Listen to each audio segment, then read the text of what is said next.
We'll do it live.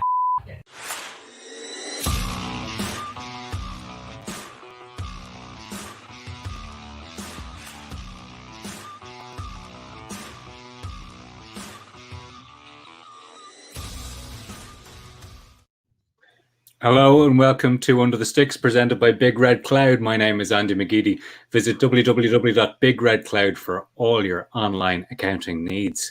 Joining me today on Under the Sticks, I have, as usual, Mr. Sean Holley. How are you? I'm very good, Andy. Thanks. Yeah, looking forward to tonight's show. Lots to discuss. We have lots to discuss. And even if we hadn't, we'd find a way to crowbar an hour of entertainment in. Paul Williams, how are you? Very well, thank you, Andy. How are you, dude? I'm pretty well. I actually got the scissors were taken out this week to get rid of my my emerging mullet. Mark Palmer, for no particular reason, I'm going to go straight to you right now. How are you? I'm very well. Looking for a shot of those shears, if you have them. Yeah, it was a bit weird. I put it off for so long, and then I was caught on camera, and then the phone was burning up saying, "McGeady, you need to sort that out." I was the same. So I went sort of very humbly down to the kitchen and said, "Rebecca, would you mind?" She said, "Yes, I will." Mark, great to have you aboard. How is Scotland? Very well, thanks. Yeah, everything's good. All the better for seeing you guys. Yeah, no, it is nice talking to other people, isn't it? Exactly. Yeah. A rare treat these days. Yeah, it is. Adam Redmond is along for the ride. He's manning the controls. We'll see him in a little while. We've got plenty to discuss over the show. Just to let you know what's coming up. We'll be talking about some newsy items, a retirement of note, a potential comeback of note, some new rules coming in Super Rugby down New Zealand way, which we'll talk about. We'll be looking at the Scotland fly half situation. Where have they all gone? Because there's excitement about an under-20 going up north. Why is that? I want to really dig into Mark Palmer's expertise about that. And then we'll talk about our favourite Scottish player of all time. So in the comments section at the side, we want to hear yours. Who's your favourite Scottish player of all time? Then, of course, I'll ask the lads what they want to plug, because that's how we roll here. Very open about this. And lads, if you want to do a Wayne's World and hang up whatever's sponsoring you this week, I'm okay with that. First up, really nice little item today. It's a pity that it was necessary to talk about, but Massimo Banda getting a fairly prestigious award. I want to get this right, okay? So he's a Knight of the Order of the Merit of the Italian Republic for his work with the volunteer ambulance crew in the city of Parma during the COVID-19 crisis. That's tremendous. Mark Palmer. Yeah, fantastic. He's done a great shift there, as we know, right from the start. Put his hand up to volunteer. First of all, I think he was just kind of delivering food packages around some of the more restricted and elderly people. But he then got involved, as we know, with the ambulance crew, actually ferrying patients back to and from hospitals. So really, when you're talking about front line, he was right there, as was his father, who's a surgeon up in Milan, I think. So great to see him get that recognition. I think there was about 40 odd people across the country that got it today, and it's a very select number, given that a lot of people have been doing their bit. So great to see the recognition. Yeah, it's brilliant when you see something like that. And we've talked about it previously on the show. There have been people who've dusted off their old certificates and qualifications to plunge in. Fair play to all of them, and not people who we would usually recognise as being doctors and general geniuses. But no, that's great. I was really struck when looking at this today, because given all the racial consternation across the Atlantic Ocean at the moment, when you look at Massimo Banda articles, you're immediately hit that he actually had trouble not so long ago getting into incidents where people are saying, go back to your own country and stuff like that. But you know what? He's a hero, and he's an Italian hero, and that's been recognised. Absolutely. No, that's great. On a slightly less serious note, serious if you're a Japanese rugby fan, the Sunwolves are no more. But that means I can no longer recognise pinging the greatest mascot of all time and most terrifying wolf. Paul, this was a dark day. Do you know what's awful is that was the first thing I thought about as well. Yeah. When I realised they'd gone out of business, I thought, oh, thank Christ, we don't have to look at that weird wolf thing anymore. Because it did genuinely scare me the first time I saw it. I'm not good with weird images like that. There was a program in the late 80s called Chimera about a half man, half monkey that they'd made in a laboratory. And I still can't watch that now, and I'm 42. But it's a real shame, for the Sunwolves. They had some good results. I know they were patchy. They took some big tank-ins as well, but they were promising. They were playing some good rugby. I think it just shows how precarious life in rugby can be, and particularly in Super Rugby, which we'll talk about later. But that's a league that takes a lot of risks, and a lot of people come in and out of it, players and clubs. It's a shame they've gone, but there's no reason that they won't be given a chance to come back in a few years. It's that sort of league. Things change, hourly in that league. I think 5 years. Just want to give a quick stat check, right? So 5 years they were in Super Rugby, 68 games, 58 of those they did not win or draw. We can leave it up to our educated viewers and listeners to say what the result was in those games. 2 other fact checks. I thought you turned 43 last week. Oh my God, I did. Yeah, I'm 43. Thank you very much, Sean. Happy birthday. I know. I tweeted this week how much I hate ever mentioning my age, because for people who have never seen me, you'll be able to see me now. I look at least 15 years older than I am. And whenever I mention, don't start, Sean. Don't be cruel. I've had a bad week. Even my mother once said to me, "God, you've gone to look old," and I'm her firstborn. So that's when you know. God, you've gone to look old. Your mum is saying, God, you've gone to look old. No, proper Swansea as well. God, you've gone to look old. That's love right there. That's tough love. Yeah. It's what you need to hear, and sometimes a mother tells you what you need to hear. No. Yeah. I started dyeing my hair after that, and then I can't be bothered now. Yeah. Sean, I interrupted you, sorry. Oh, I was just going to suggest that, going back to the Sunwolves, maybe, ironically, the World Cup cost them, because I think what Jamie Joseph did, he spent the whole year of 18 months in the build-up to the Japan World Cup, taking all the best players and almost taking them on tour and in camp and taking them to Australia. I think they went to Western Australia, and they were going around, and to the detriment of the Sunwolves. I think the Sunwolves had to then recruit a lot of overseas, and where their identity went. I know Phil Aotearoa really well, and when he was coaching them, they probably had their most success. And was it given enough time and opportunity to flourish? Maybe the Japan World Cup came at the wrong time for them, ironically. And I think it's sad, off the back of how well Japan played in their World Cup, that now the Sunwolves are gone. I'd like to see a Japanese side. I'm just so thrilled and excited being out there and watching the style of play and the enthusiasm. I think it's a real shame. So rest in peace, I suppose, isn't it? Yeah, happy training, Sunwolves. I think we'll see Japanese rugby back at some point in an expanded competition. It wasn't going to happen now. We thought they might dip into an Australian version of Super Rugby, but who knows? We will see. There is a retirement close to a couple of people's hearts announced very shortly before the show. James Hook, a man who's been around for a long, long time. He's finally hanging up the boots. His contract expires.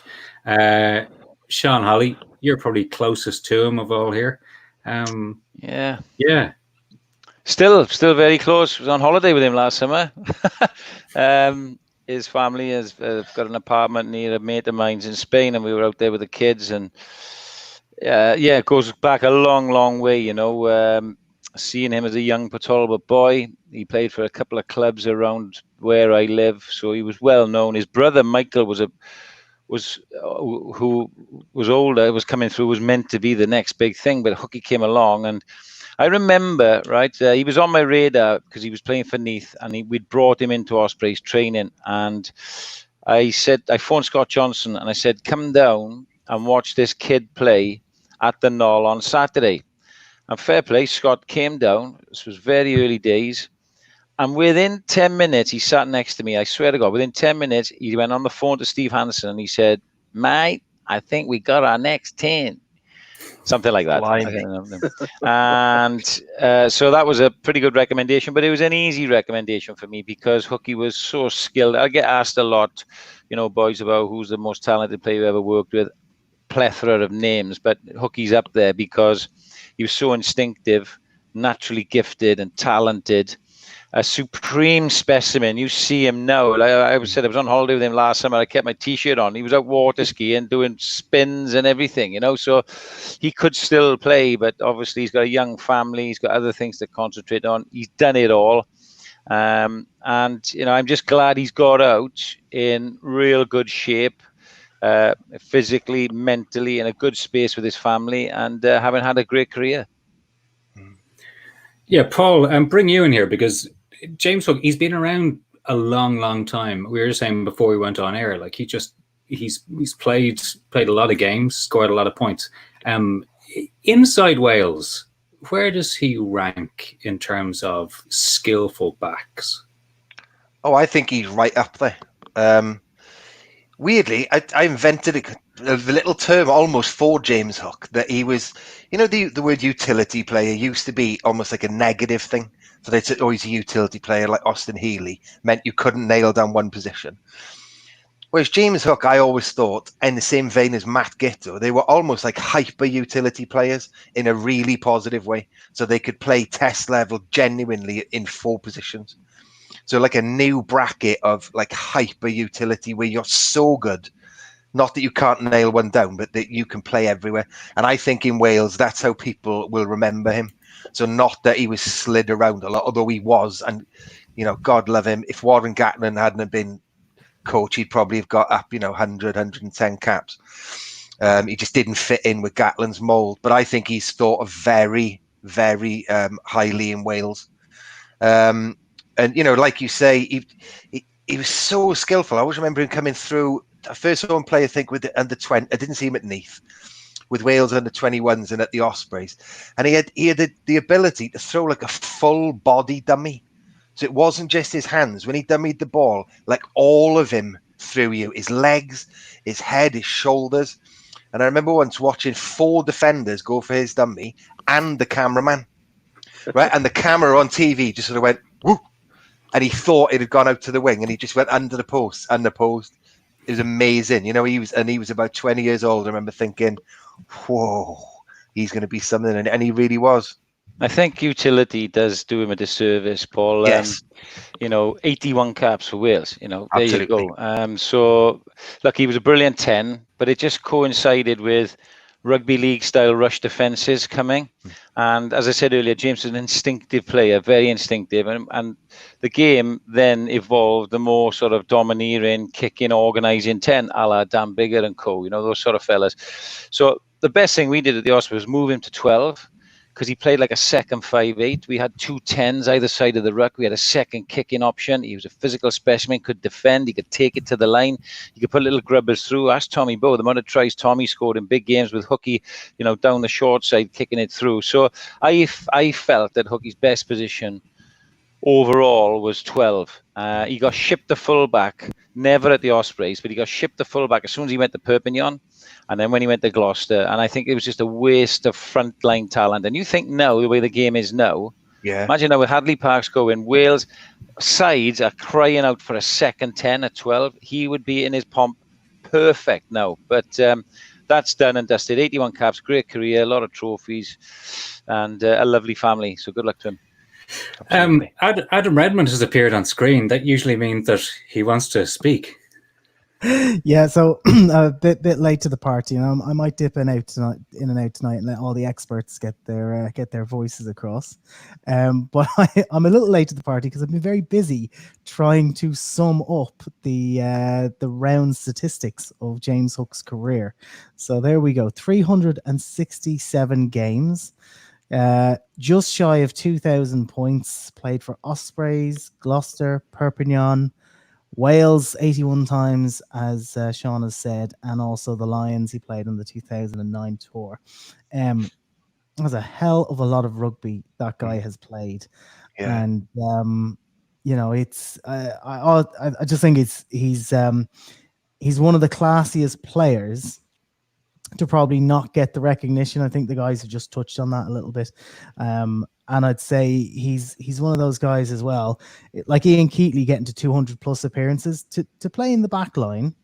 To play in the back line and really reach that milestone is pretty impressive, because usually it's just those nuggety front rows and second rows who clock up the appearances. And as Sean made a point last week, the hookers in the front rows coming off after 45 minutes or 50 minutes, So no, I think it's really well done. And I'm sure I will have the worst James Hook story of everybody on this podcast, apart from maybe McGeady. But at our at the Guinness Pro 14 Media Day in Cardiff City Stadium prior to Christmas, James came along. Was originally going to be a different Ospreys player, and then all of a sudden something happened with the Ospreys coach, and they reckoned they'd better have a senior man on duty to field these potentially difficult questions, of which they would have to answer, "I'm sorry, I can't speak about that right now because I don't know." So anyway, yeah, there were a couple of very awkward moments at the start of that interview when having been told to do not bring up Alan Clark. I immediately decided, if you ever tell me not to bring up something again, you're just going to see what happens. And I immediately brought up Alan Clark. This is the problem with the media day, where I'm wandering around the entire venue trying to make sure everything's going okay. You just can't keep tabs on McGeady. Unfortunately, it goes rogue.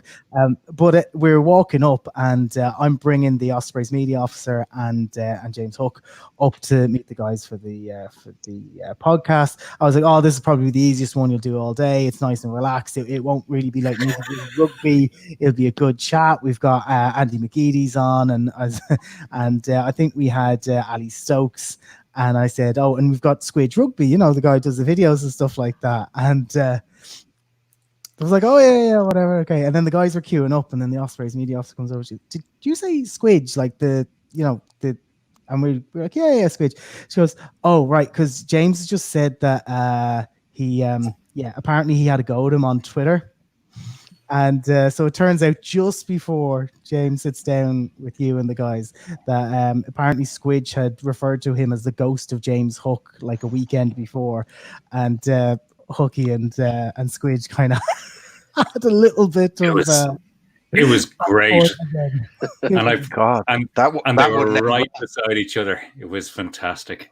Oh man! I tried to break the ice. I sat them down and I just said, "Look, Robbie, just to make things fair before this starts, James gets just one clean punch in your face." That's great. Before we move on, just wanted to say one more thing. We were chatting about all the clubs that James Hook had played for, like Perpignan and Gloucester, and it's really important to remember, now he's finished, that all of the supporters at those clubs adored him. Whenever he left, he didn't have like a dicey relationship with one club, and it didn't quite work out.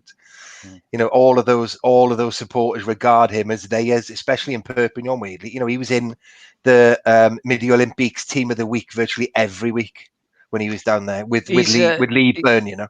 He's absolute quality, right? Yeah. As a person. So a couple of key things here, right? Backs, he very rarely got injured. Right, so he consistently played. You see his statistics. As a back, sometimes you can get away with a fake tan and being a bit hairy-fairy. He's a tough boy, right? He's from tough stock here in Portolva, and he's a tough boy. He's kept himself in amazing shape, but he's kept himself grounded.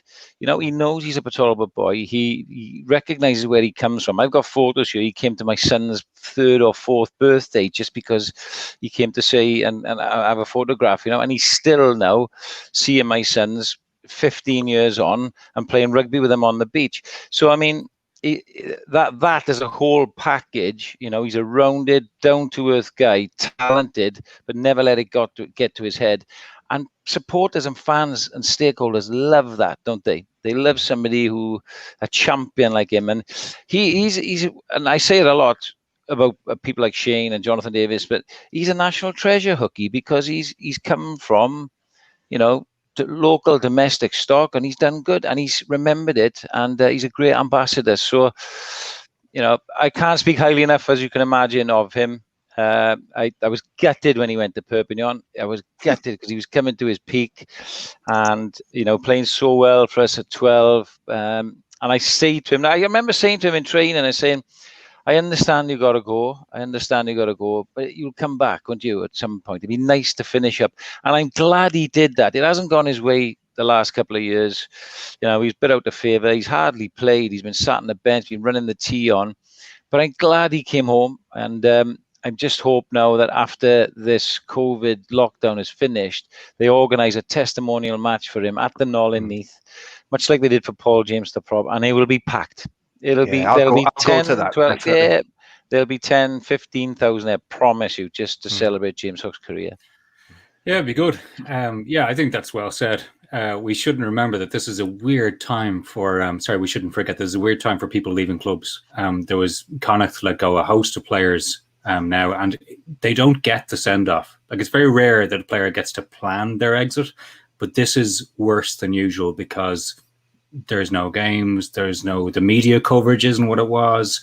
The ability to simply say goodbye, they can get forgotten very easily. So hopefully, Hookie probably won't.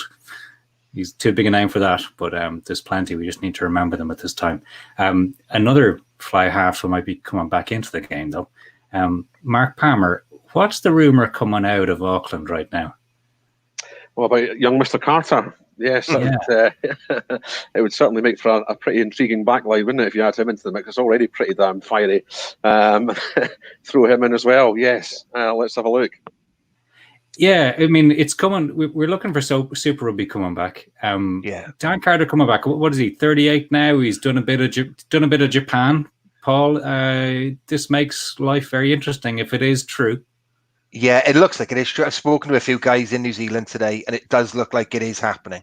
I think the feeling is he probably won't feature an awful lot at the Blues. You know, they got Bowden Barrett, and there's, you know, I think it's almost bringing him in like a sort of coaching and an influence level, really. You know, he may get some minutes here and there, but it's just great for that competition, you know, with rugby as it is now, not existing really, and then Super Rugby coming back next weekend, which I can't wait for. You know, any attention that he can get, you know, Dan Carter is that. He's probably the best player ever to play it, other than McCaw maybe. So just to have him back that week before is fantastic. You know, just to see him running out in a tracksuit would be great. You know, to see him actually playing would be even better. I think it's fantastic news. It is good. And this is really my excuse to get to the next stage of the show, which is to talk about the new laws in place for Super Rugby. And I'm going to butcher this. This is McGeady's wheelhouse. Here we go. Aotearoa. Is that... It's on screen. That's the only go you're getting at this. Yeah, right? that's how I pronounce it. Yeah, Aotearoa. Yeah, Aotearoa. It cannot bloody wait. Even if it is 4 a.m. and 6 a.m. and whatever it is in the morning, I cannot bloody wait to have. I'm going to stay awake for the first 48 hours, I think, and just watch it all. And do you see, we might have crowds. There might be crowds if they lift. Oh my God! If there's actually a crowd in the stadium. I don't care about the crowds, if I'm honest. They can just pipe music, and I really don't care. I just want to see some rugby. Well, I've got to be honest, the Rugby League in Australia, I don't know if you watch any of that, they've been putting in like canned crowds, and they've done a great job. Yeah. You know, they've also been putting in cardboard cutouts, right, of supporters. And they've put somebody put Harold Shipman in last week. I did. So if you panned across, they had Harold Shipman just sitting in the middle, so that they need a bit more quality control. I think Cummins is there next week. Cummins will be in there. He's already been there. He has. He's been in once. And that's the thing you need to remember, that you can never rely on people. No, people that's will exactly always try to screw you over. The general public are swines. As soon as you remember the general public are swines, you'll be a lot better off. Yeah, I'm happy to be one of those swines. So in case people haven't been, because we've had a couple of different stories about different law trials. This is not what these are. This is specific for Super Rugby Aotearoa. There's a golden point. So if a match is tied after 80 minutes of regular time, the result will be decided by golden point. Okay? Doesn't matter how you score. Winner takes all during a 10-minute period of extra time. So we'll come back to that. Second thing is they're talking about the breakdown. So not so controversial here. It's like we've talked about it before on the show. They're going to try and referee the breakdown properly. Some key points here, which we'll go into a second, about trying to speed up and stop the messing around the breakdown. Okay, and both ball carrier and tackler. And the third one is the red card change. So players who receive a red card can be replaced with another player 20 minutes after they are sent from the field. That's probably where we need to start, gentlemen. I'm going to bring Adam in a second because there's a wrinkle here that I want to bring his experience in. But Mr. Palmer, what do you think of this plan to, I'm going to be provocative, to water down a red card to a 20-minute offence? And it is watering down, isn't it? Let's be honest. I think the rationale is that it can have too disfiguring an effect. We've seen some 5th minute, 6th, 7th minute red cards that then it quite clearly does have a significant impact on what happens next. But for me, surely it's supposed to. If you've done something that merits you being off the field, then for me, that's where you should stay. And 20 minutes is, while it is, yes, it's a punishment of sorts. I think they've taken that too far, personally. Okay, next up, Mr. Holley. What would you think? The red card? Yeah. What's your gut feeling on this? My gut feeling isn't good. Because I got my coach's hat on, haven't I? I'm sitting there, as Mark said, after 7 minutes, somebody stamped on one of my players' heads. And I'm thinking, that's game over because you deserve it. So it doesn't matter 1 minute in, 7 minutes in, you've stamped on my mate, my boy, my player's head, right? I'm worried about his welfare. It's outside of the law. It's foul play. It's a red card, in all things considered in law. Therefore, you now have cost your team. I'm not saying that we will go on and win that because we have the one-man advantage, but the chances are we can go on now for the next 73 minutes and dominate you because of what you've done clearly and is proven. Now they're saying that after 27 minutes, they can bring somebody back on. Well, 20 minutes is not long enough. It's not long enough if an offence happens early in the game. No, a red card is a red card for a reason. I understand what they want to do. It might kill the game. That's fine for the fan, for the people watching and the supporter on the terrace. What about the coaches and the players and the investors and the people who want to win, who need to win to keep their jobs? So I don't like it. An orange card, because it falls in a band of not as serious. I'd have a cup of coffee with somebody about that. But this, for me, I'm sorry, if it's a red in law, it's red. Get off. Was that a rant? No, it was good. It did escalate. It was a great rant. I'm waiting for a cup of coffee from my son, and I'm getting annoyed. I think that's what it is. I want more. I want more of that in this show. And so, Paul, you go, and then I'm going to bring Adam in on that orange card. My view on it is not so much about what it means, but why it happened. And I can only presume, I don't know this officially, that a lot of the red cards that have happened in the past 2 seasons have been things that you wouldn't have planned for, say, 2 or 3 years ago. So some of those high shots that have ruined games. We're seeing a lot of red cards at the moment, aren't we? A lot, and so more games are being altered. So it's not to Sean's point, the head stamp. I think everyone would feel aggrieved if somebody could come back on after 20. Whereas it's more if it's with the seatbelt tackle or the shoulder riding up that they want to just have a little look how it'll affect it. The thing is, I'm always all for rule changes because, rugby needs to adapt all the time. It's not like soccer that's got loads of cash and can rest on its morals and therefore doesn't need to change anything ever to the detriment of the game. Rugby has to change all of the time. It has to change every few months to try and improve the product. So I'm all for it. And, particularly in Super Rugby, that game is all about the product. All they care about in that league is the speed of the ball. So anything that gets in the way of that gets removed, and always has done. It's always. Sorry to cut across you, and I'm sorry to rant on about this, but here's my coaching thinking, right? Okay. Yeah. What we'll do is we're playing against Damien McKenzie, right? He's the only player really that can take us on. He's the one player they got. So what I'm going to do is at 7.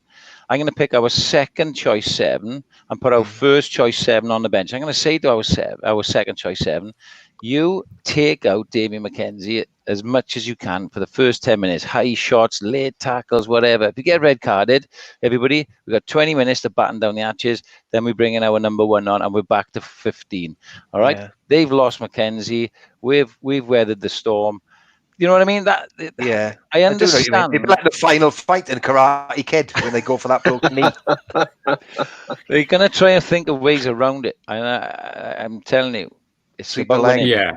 So let's hold that thought, hold that specific thought there, because I want to come back to it, and I'm really glad that you brought it up without me asking you. Right, fair play. But Adam, I want to bring you in on something that Sean mentioned a little earlier on, which was the orange card, because this is people have, I think, mistakenly referred to this as the orange card. This isn't the orange card. No. Well, this is, I mean, and just to clear things up as well, like this is a player gets replaced. You know, and so we're clear on that. And I think just on Sean's point there as well, like, look, if Sam Kane is on the bench and the open side comes on and starts throwing digs, I mean, like, it's going to be extremely. I mean, like, this is the subtlety that this is a difficult one to really hide your cards here. I'm working on it. I'm working on it. Right, I'm working on the strategy. If you see a flat elbow in the first minute, you know something's gone wrong. You know? So we're coming back to that, because at the elite level of the game, right? If that player is cited, as they would be after a red card, right? So nothing's changing there. The book would be thrown at them if it's very obvious they're taking out the opposition. So let's just leave that there. But I want to come back. There's a wrinkle we haven't discussed. But Adam, because I know there was a piece Nigel Owens was getting behind the concept of the orange card, where you have the extra view time. So where was the Pro 14 involvement there?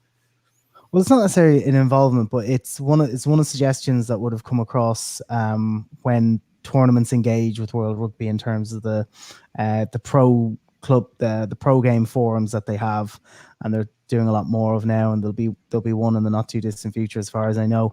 And that's where you get to say, here's a couple of radical ideas. And as everybody knows, I'll always try and grab an example from American sports, but in the NFL, they have an owners meeting every springtime, and that's when the teams are allowed to suggest rule changes for the following season, and it goes through a couple of committees, and then it can get voted on by all of the team owners and things like that.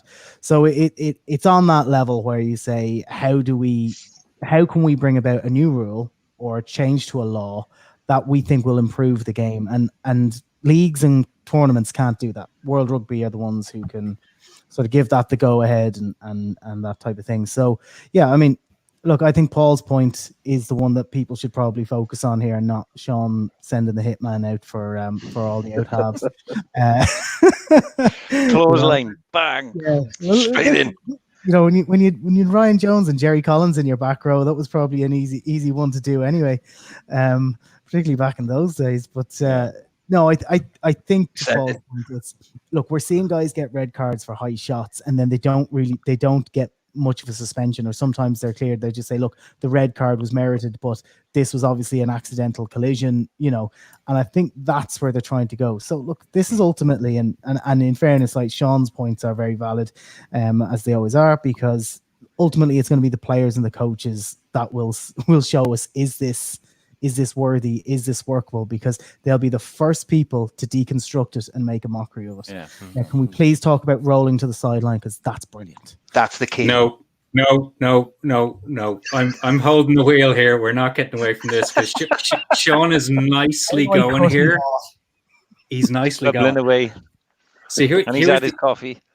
Excellent. So here is the orange card thing. So the orange card would have been you remove the player from the field for 15 minutes. Okay, for something that was a high tackle offense, or something, it's in this danger element. But during that time, that offense is reviewed by Hawkeye / TMO, and then it could be upgraded to the red. Then that was, I thought, a lovely middle ground, at least at the elite level of the game. But Sean, going back to your point, right? At the elite level, we've got, very transparent. Well, I think they're transparent disciplinary processes. We've got lots of video, lots of angles. Now, my difficulty with the 20-minute red card is exactly what you've described at the lower levels of the game, at the community level. Because at that level, if I know there's a bit of a Jack Flashfly half who does everything on their team, he's gone. Yeah. He is gone. That's my problem with this. You get a lot more people signing up for rugby. Yeah, this is I think we've got to understand, we're going to see things like this in rugby over the next 6 to 9, 12 months as the world tries to deal with, you know, the pandemic and everything that's going on. I mean, like, this is, they have an opportunity here to do something that they thought can improve the game, and to be honest, this is their chance to put the foot forward. This is not something that should ever even come close to going near the community game. And I think there are certain, like, you saw all those ideas about like no scrums or lineouts or outlawing them all and that type of thing. Like, those are all ideas World Rugby are putting forward, which is essentially for the community game. The elite game will not be stripping back. I mean, there really is no point in playing the elite game if that's what you're going to do. I mean, what do you say to all the front rowers then, all of on the second rows? Sorry lads, you're out of the job until there's a vaccine. You know, so we either play it close to the full rules or we don't. Andy, what just happened there? Jesus, like a cheap disco. This is. But listen, I like the concept, right? We could. I am all for change or looking at innovation. So why don't we say, right? It's an orange or whatever you want to call it. So there's a 20-minute review. Okay. So during that 20-minute, because Adam's right, sometimes in the heat of a couple of minutes under pressure, the officials make a decision and then they look back the next day and it's like, oh, do you know, all right, it was a red, but it's a one game or that, or a red's enough. So off he goes. Now there's a decision to be made, and we can have levels in that 20 minutes. It could be, right, well, you know, it wasn't that bad. It's an orange. It's 20 minutes. We can go back on. It could be, yeah, it's bad enough for him to be off as a red, but we can replace him with another player. That might be red, or it might be purple, which is, it's so bad, like I mentioned at the start, it's off and you're down to 14. So I think there's movement there then. And I think Adam's right. This might be somewhere they could take this and experiment with, get some feedback and see where we go. Yeah, to me, the orange card's the obvious solution. You know, get them off, then judge it. And, you know, always remember, 20 minutes off the field, that's a long time. That's back-to-back yellows. You know, in a normal game, if you had a yellow, then another yellow, you'd be in trouble after 20 minutes. You'd probably have conceded 10 points after 20 minutes of 14. Yeah, there's a cumulative effect which is harder to analyze. Yeah. So the single yellow, I think the stats are it's about 3 points. People think of 7, it's more like 3. But the cumulative, when you get a double, that's the thing. It ramps up. So I think it's a really fertile area to be looking at. I'm full square behind it. And like I say, with rugby, you know, this isn't law. That's a good thing. You can change this in a week. If it doesn't work, so we're changing it now. Whatever, it didn't work. So I'm going to do my thing and contradict myself because I can argue both points of this. The other side of this is great. It removes the pressure on referees because there's pressure on referees as humans, Mark, to think about not, quote unquote, not destroying the game, especially with a blatant red card offence in the first 10 minutes. They know that they might get hammered by one or more sections of the media, of the opposition coach, whatever afterwards. But if it's only a 20-minute thing, they'll say, do you know what? That was a red. I know it was. I'm going to give it. Yeah, I can see that absolutely. That argument, there is probably an undue pressure put upon them, and you know, in terms of those early stages of games and the repercussions that could potentially flow from that, from them making a big call at that point. I just think, you know, I think we're probably all agree here that we like the idea of the orange card because that does seem to be an obvious middle ground that kind of draws these two positions closer together. I think. Yeah, it's good. I can't wait to see it in action. It's going to be good. Yeah. Like, it's going to be really, really interesting. Before we move on, is there anything else that we want to discuss about red cards, or will we move on? Move on. Okay, grand. How are we talking about red cards and rugby has been played since March? I know, yeah. Because this is what we do. This is we find weird things to talk about. Golden point. Do we like golden point? Yeah, yes or like no? Golden point. I mean, definitely. It's like America, isn't it? You can't have a draw. You just got to. There has to be an outcome, no matter how long we're there. We're going to find an outcome, and I think that's good. Yeah, that should stay the golden point for across all competitions. Most players and coaches would agree. I think they'd go, you know, if we give them the chance to finish it, let's go to the death. So yeah, happy, looking forward to seeing any of that comes about. Yeah, I don't mind a draw. Yeah, draws are not terrible. Mark, I'm kind of with you there. Yeah. I declare an obvious interest here. Anything that's going to push the end of games even further beyond deadline times, then please get lost, get straight in the bin. But Sunday journal. Yeah. Oh God, work one day a week. God. Oh, here he goes. Oh. How they change, yeah.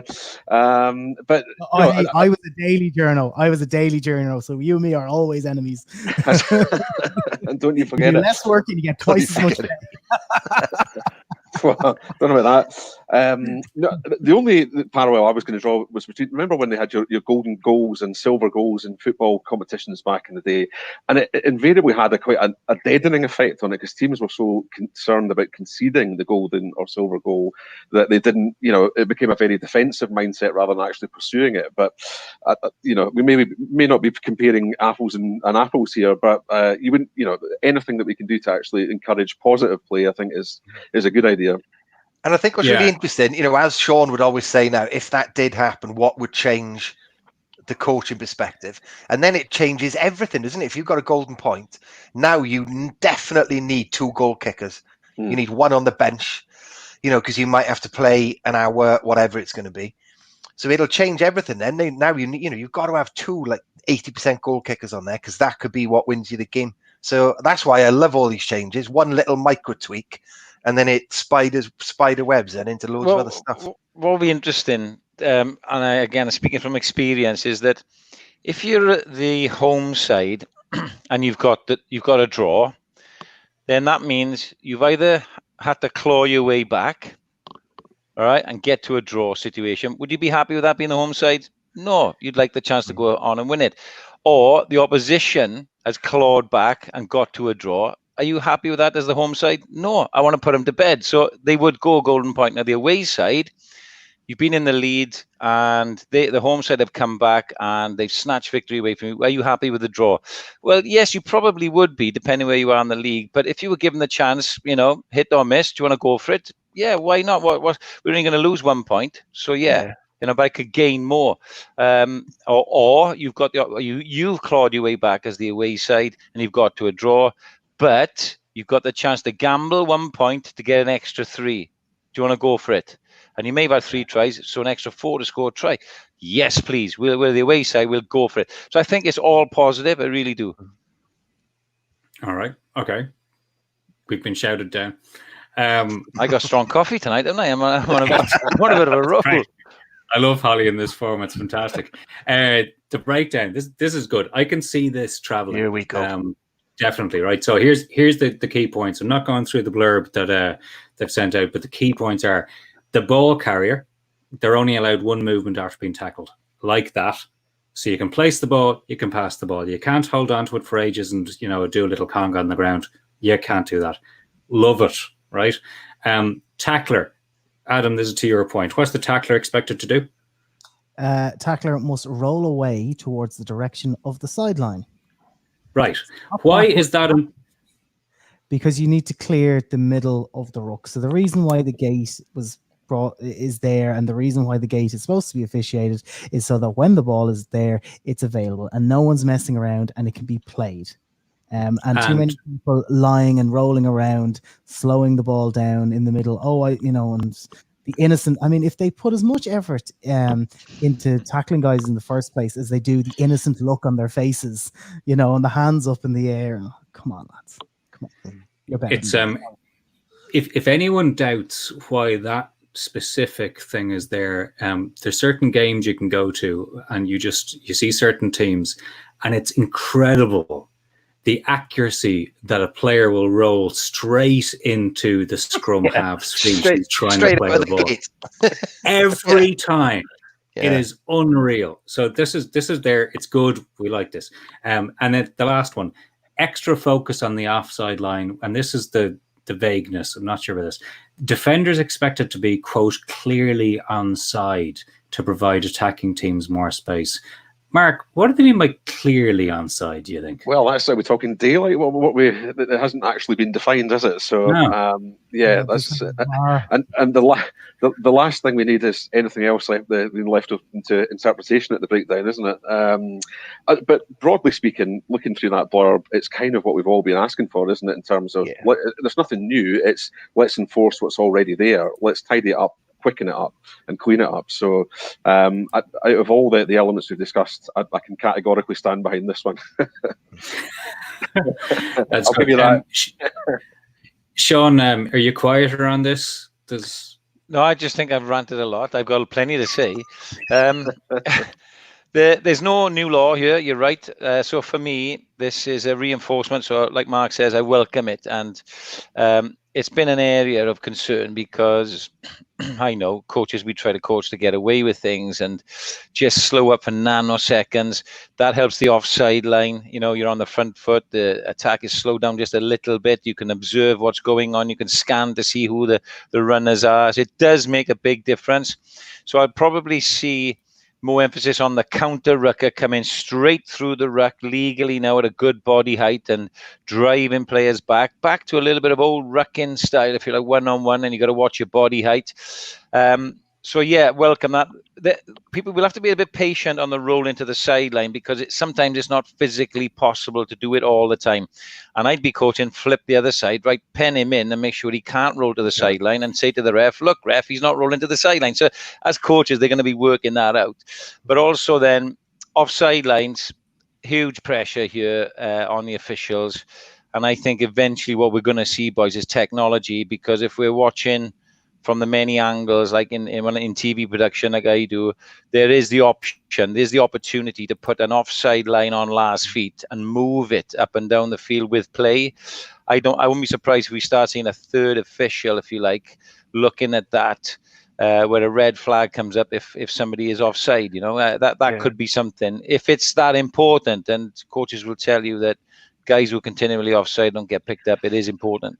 Yeah, and another thing I think that's quite important about the roll into the side rule is it'll give scrum halves back their creative role again, because they've just become passers and box kickers. And often, because the back of the ruck is so gummed up with back row forwards, they have to step in. There are bodies everywhere. They're trying to put 1 foot in, 1 foot out to pass. They're passing over stuff that shouldn't be there. Whereas if you've got a nice clean ruck that allows scrum halves another option, then they can should use their feet. I mean, all scrum halves would use their feet physically and move those guys, you know. And there's still manoeuvres in law to be able to do that legally and draw the attention to the referee. Because you're right, there's countless examples of players who do that very cleverly, but there's less opportunity to do that now. I'd like to see it. Like, you can imagine somebody like Terry Holmes.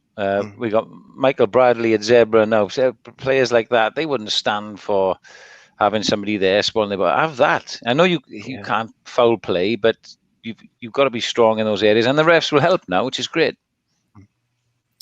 We're going to move on.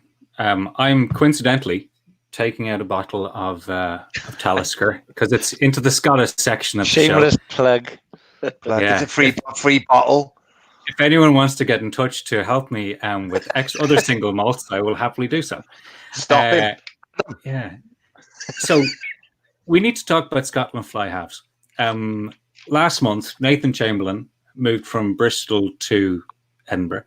It seems like an aeon ago, right? But when the Wales-Scotland Six Nations match was cancelled, that night when the announcement was made, Scotland put up a fairly historic performance, hammering to put 50 points on the Wales under-20s in Wales, in Colwyn Bay.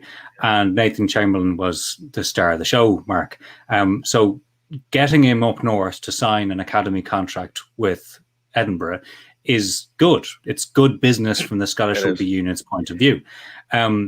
So I suppose question one is, how good is Nathan Chamberlain? But question two we'll move on to is, why are we talking about an under-20 fly half and it being actually quite important for Scottish Rugby?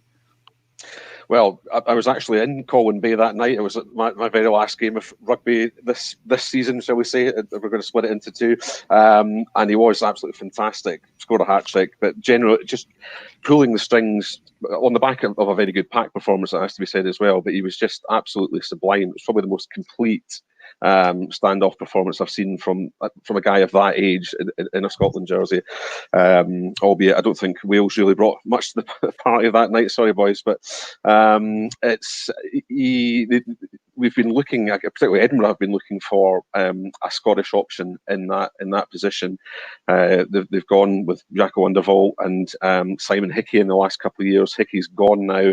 Van der Vault becomes Scottish qualified later in the year, so could potentially be involved in the national setup as well. They've gone for an option of having Chamberlain that will come in as the kind of younger guy, but they've also, as you know, signed John O'Lance from Worcester as well. So I think they're looking to have a guy who can be brought in potentially during international windows, whatever it is, who can learn from the more experienced guy alongside him as well. As I say, they've been looking for one for quite some time at Edinburgh because they really are thin on the ground across Scotland. We've got Adam Hastings who's going, come on leaps and bounds at Glasgow since Finn Russell left. But beyond that, again, even there, they've been relying on sort of bits and pieces guys who've mainly been playing their rugby at fullback, like Rudy Jackson, who himself has just retired, and also Brandon Thompson has played a bit of 10 for Glasgow too. But it's trying to get a young Scottish guy who's clearly kind of got the ability and give him that opportunity up here. And I'd add someone like, Pete Horn can play fly half as well. Previously, at the national level, you had Greg Laidlaw able to slide in there if necessary. But is it just that there are two proper professional setups in Scotland that we don't see enough room to play, or is there actually a problem with talent coming through at that position? Probably a bit of both, but then again, in such a pivotal position, when an option like that becomes available, who it would seem to have all the ingredients, both technically, and then when you speak to people who've worked with him in terms of his attitude to the game and the head that he has on those shoulders, it was a bit of a no-brainer bit of business to come in, give him that opportunity. We think you have the potential to do it. Now go and do it for the next couple of years, and hopefully solve a bit of that problem that we have at the national level. Yeah, he's a Bristol boy, born and raised. Even if he has been playing in the Scottish under-20s, it's no big, it's no small move to moving up sticks like that. It's a big move. He's nailing his colours to the mast, isn't he? And with Bristol going as they are, with a real bright future, unless Pat Lam had told him otherwise, because they have other options there, to be fair, a lot of young 10s at Bristol. I just, thinking back to what you said to Mark there about, the Scottish development pathway, there doesn't seem to be any problem in bringing through big, athletic back five forwards. Now we're seeing the emergence of front row forwards. Maybe in this sort of footballing position, if you like, at 10, then football has an impact. It's very big in Scotland, isn't it? Certainly around Edinburgh and Glasgow, and maybe all the talented footballer guys. I wonder I'm sure the SRU are trying to infiltrate that, and guys that don't quite make it, who are a bit like that about football, rugby, they're targeting those guys. But the guys that you mentioned there, Andy, then even Peter Horn is a little bit longer in the tooth. There's Brandon Thompson who's been pushed there. Rudy Jackson in now 10, 15. They haven't really had anyone. And Adam Hastings was down in Bath, wasn't he? And now we got this young lad coming up from Bristol. So where are they? Let's send a search party out up there in the borders. There must be a quality 10 in the borders, for goodness sake. Yeah, maybe that's it. We just bring the borders back. Suddenly there's like a back line full of test quality. 15 number 10s. Great idea. Exactly, yeah. Be perfect. The Mesa team on Jonah Lomu. It is funny to think though, because it's not so long ago since we had some very, very good players there, and I'm thinking about Weir, players like that who are like not top drawer, but certainly very competent professional rugby players and able to do a job at test level as well. But it's a great point. Adam Hastings was not up in the Glasgow system; he'd gone south and was brought back. It's just odd to think about. It just makes you wonder where the planning is, because that doesn't ring true to me. Doesn't. And also with Adam, I mean, there was like a quirk or circumstance that allowed that too, and that, you know, when Finn Russell left in 2018, they went all out to get Aaron Cruden, Dave Rennie's old mate, and for whatever reason the deal didn't go over the line. But it was only through failing to land him that Adam Hastings was able to get the run into the Glasgow team, which then has led him into the Scotland setup as well. So, you know, a lot of things have to go your way as a young Scottish 10 for it to happen for you. They do, but it's good. I hope he does well now. I think he's that kind of talent is rare. And we need those talents to come through in skill positions in this game and in this league, to be frank. We move on to our thing we plugged at the start of the show, our favourite Scottish player of all time. Here we go. Right? Now, I know what I'm going for, right? There's going to be a real hometown bias here. But Mark, I need to go with you first. Who is your favourite player? I'm going to go Gary Armstrong. Hopefully, it's not on everyone else's list. Ferocious competitor, one of the most competitive people you could ever run into. Which Greg Laidlaw took that mantle from him brilliantly as a fellow Jed product. But just a very intelligent rugby player, very combative, very skillful. Seemed to have time, and always had time for us as well. So involved, obviously, in some very special moments in Scottish rugby history as well. So just for that sheer kind of tenacity of spirit, I'm going for Gary Armstrong. How about the player, your favourite player who wasn't nice to you as a journalist? It wasn't. Oh, that's a long list. That's a long list.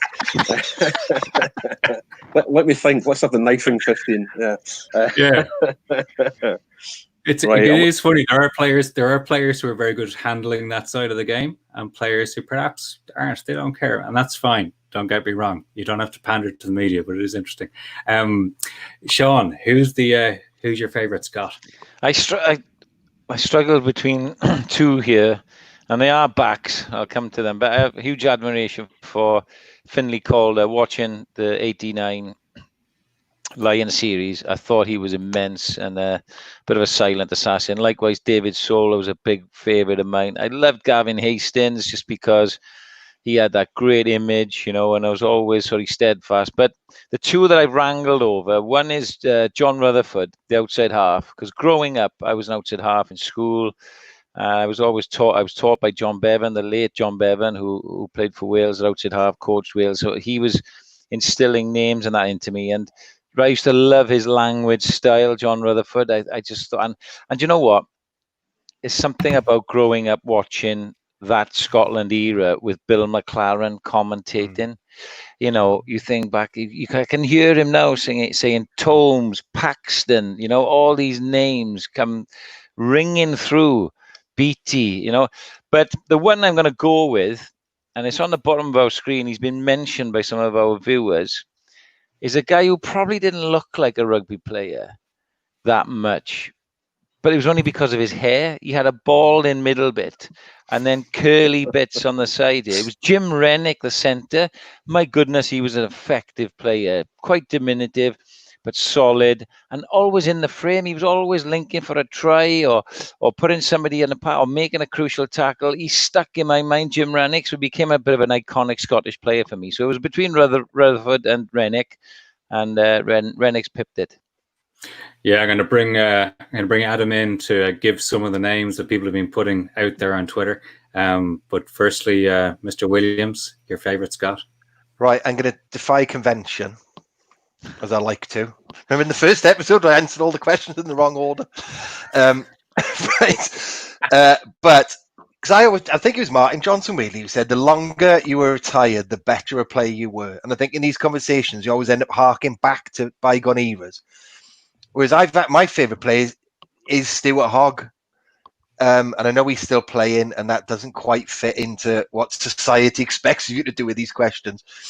But I think he's fantastic. And I think, if you appreciate how good he is now, just think how good people will think he is in 15 years when he retires, And to me, he sums up what this new modern Scottish team has become, because they haven't quite had the platform, and they've had some good wins and big wins against the box, but they've relied on fast counter-attacking ball and line breaks, and that's been their style. And for me, Stuart Hogg has epitomised that.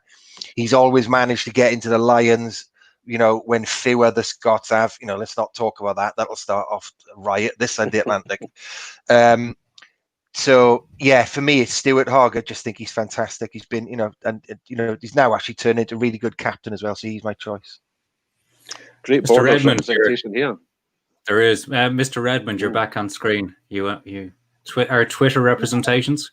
Yeah, so we've got names like that you'd expect. Andy Irvin's in there. David Soul gets a mention. Colin Deans, Phil Calder, Gavin Hastings, and Jim Rennick as well. I won't profess to have an incredibly deep-seated fascination with, the successful Scottish teams of their times.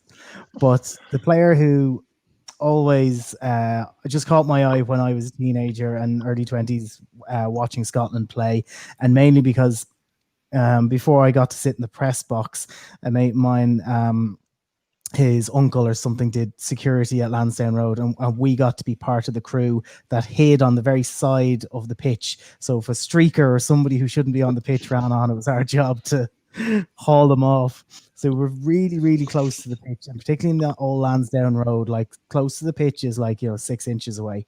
And to hear the collision between Jason White and Jerry Flannery, oh my lord! And Jason White has just struck me as a guy who just took names, end of story, out of the way, and he was a decent ball player as well, but my God, I would not want to be within 20 feet of him in broad daylight. Solid guy. Yeah. Oh, great. That's a super shout. When Jason White hit people, they stayed hit. Yeah. And I know it is after 10 o'clock, but I won't quite repeat the language that Jerry Flannery said at the bottom of the ruck. But he was like, "I'm not dead, and I'm still here, you," something or other. So Jerry Flannery was pretty, I'll take your shot. But yeah, no, Jason White took, definitely impressed me. Like that one. Yeah, I'll come in. It's funny you mentioned Bill McLaren, because that's my formative years watching rugby. It's Bill McLaren's voice, among others, but Bill McLaren. And the name, it's just the name which is in my head, is Ewan Tukalo. Because hearing Bill McLaren say Tukalo on the wing, it was like music. And it's something which is always stuck in my head from my childhood. And it's the name which just came to me. And I couldn't even tell you what he looks like. Right? Honestly. Yeah. Hand on heart. Left winger, yeah. It's the name in my head. I still hear it go to Tukla. It's the same with me with Roger Baird. He'd say Roger Baird, Paxton, Tomes. It just rings in my head. He's the guy sang to me like he did to Million. Yeah. So yeah, special Scottish times then. Yeah, but the one which is from the very parochial one is definitely Nathan Hines. I know he's Australian, but as a Leinsterman, he was our Scotsman, and he was absolutely bloody annoyingly brilliant. I tell you another one who's on Twitter is Gordon Brown, Brun from Trun. I was fortunate enough to meet him a couple of times at dinners. What a special man he was, and of course, he was an amazing character and player for Scotland and the Lions, Mark, wasn't he? Gordon Brown. Absolutely. I'm speaking to you from about 15 minutes away from Freitrun at the moment. So, a good shout. Before we wind up, we talked about a scary mascot earlier on, Pinging. They did get rid of the original Pinging because he was absolutely bloody terrifying. And they replaced him with something that was a little more child-friendly. But Adam, you've been busy. Yeah, so this is when I'm not on screen. I'm scurrying off to get more material for the show because we're what's he got? So this, unfortunately, we'll not see again, but will live long in the memory. Look at that! See, now I find that genuinely frightening. That is frightening. It does something to me. That image, I don't know what it is. Look at that one! Do you know the Pinging wasn't? Do you know that Pinging wasn't his official name? What was his official name? Pinging, Death I don't know, right? But probably something, and I don't mean to be disrespectful anyway, something Japanese that I probably can't pronounce, right? But Pinging came from a journalist who saw his eyes and said, he's on something. And there's a colloquial term from our Aussie and Kiwi friends, which pinging means he's on something, and that's where it came from. And it stuck. It just stuck. I just can't imagine the design meeting, right? Because someone hasn't just put that together, right? 5 designers have sat in a meeting room, right? And someone has said, "Are you happy with that?" And they've gone, "Yeah, that's fine. Go and make that now. Get that off the drawing board." I refer to you in my previous comment about being on something. God, everyone happy with that? Yeah, looks fine. Not worried that's going to scare any kids or anything. No, it's fine. Just go and make that now. On Twitter about, I'm going to say 18 months ago, I saw a picture of someone who had the proper pinging mask. Oh my God. It was actually terrifying to see it on someone. It is the weirdest thing. Odd. But you know what? Take all my money. I would buy one. No, I couldn't keep it in my house though. On the subject of how many designers sat around and thought this would be a good idea. So we look across to American sports. We can always find a good example or something that might scare the bejesus out of you. You're about to see Gritty, who is the mascot for the Philadelphia Flyers, if I'm not mistaken, Andy. And behold.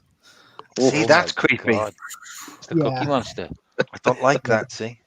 So for everyone listening, we'll post these to the Twitter account so you can get the full force. Make sure you've got someone around you who can just tell you everything will be all right. This is one of those phone calls where you're asked, "Are you alone? Is there someone with you?" Talking of bad branding, we haven't mentioned the Gin-Teenies. Oh, please do. Where are they based? So is it in Miami? The Miami rugby franchise? LA, and they've named themselves after a cocktail, so they're called the Gin-Teenies. Now, keep talking. I'll get you that picture. I'm from an advertising background, and I have been fast and loose with clothing in the past, and I've taken a few risks. But I would never call a rugby team the Gin-Teenies. There's many, many reasons for that. Firstly, it's shit, right? Yeah. Secondly, I have never heard of a Gin-Teenie. I haven't either. Yeah. It's outrageous.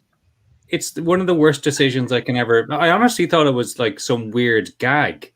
I did. Well, I thought it was a joke at first. And yet we are talking about it. Well, there we go. Yeah. That's spoken from a man who knows all about branding. Sean, if you could just lean back a little bit so we can. Oh, sorry, I just gotta. Actually, that's my sport media company. But my son designed that when he was 10 years old. So I used to be a goal kicker of no note, and if you notice, it's like a kicking a ball through the post. And do you know what? That is actually a really nice branding device. I'm not joking. To have the S and the H, that's really clever. It's not. Yeah, a lot of people think it's a dollar sign, but I can tell you now, it's categorically not. It's really good. But I just say, I love how he has made up the little brand story that his 10-year-old son invented. So now you can't flag it off and you can't say it. You can't. Anything. Clever. He paid an agency to do that in Swansea. 25 grand. No, my son James did it. He can have all the recognition for that. In fairness, the LA Gin-Teenies with a rugby ball as the olive in the drink. Gin-Teenies. It's odd, Gin-Teenie. That is odd. I can't. I don't get it. But you know what, Sean, you're right. We're talking about it, and if you're Michael O'Leary, Ryanair style, you know what? That's all you want. Job done. And that's probably our job done. Yeah, we're calling it there. Any good comments coming in this week, Adam? Plenty on Scottish rugby players. Have we covered them? Yeah, I think we're all good. But no, Paul was on the show this week, so there wasn't somebody peppering and lots of comments. No, I'm this show's biggest fan when I'm not on. Yeah, it's true. Well, you have to do something in your retirement these days at your old age. Exactly. that's a wrap. We'll call it there. Thank you, Mark Palmer, for joining us More than from welcome. Thank you. near Troon. Thank you, Paul Williams. Thank you. Sean. Thank you, Adam Redmond, behind the controls. Thank you, all of you who've given us some of your time, either live this evening or listening back. That was Under the Six, presented by Big Red Cloud. I'm Andy McGeady. We'll talk to you again soon. We'll do it live! He called me cheetah, cheetah, cheetah. Ooh, cheetah, cheetah, cheetah.